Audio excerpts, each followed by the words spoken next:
Hello guys, so many phal thaki ba guna maybe si hop kuri ase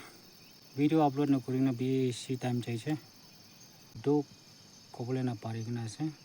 phal bra san do khatam hobole so manu patna ke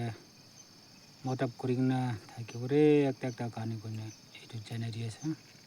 notun hole to subscribe koribi like koribi share koribi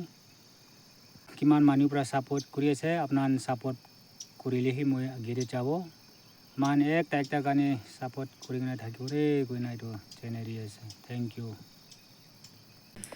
Sausan bulan kawanga konyawan lo ayenya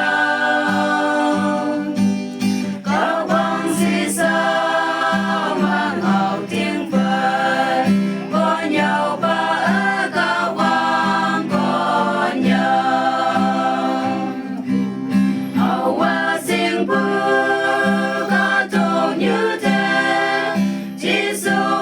mong sẽ yêu nè ông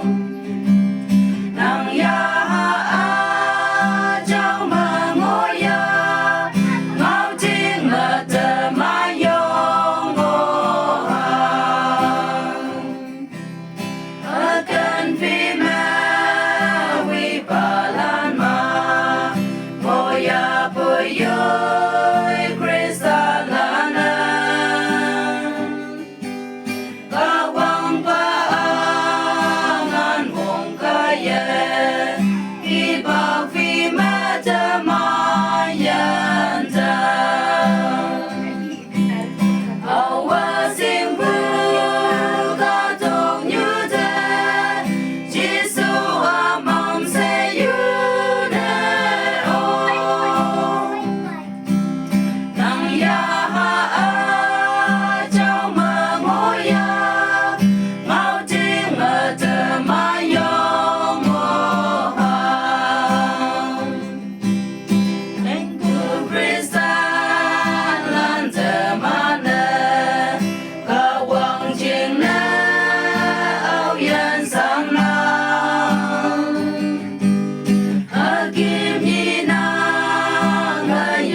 Yeah.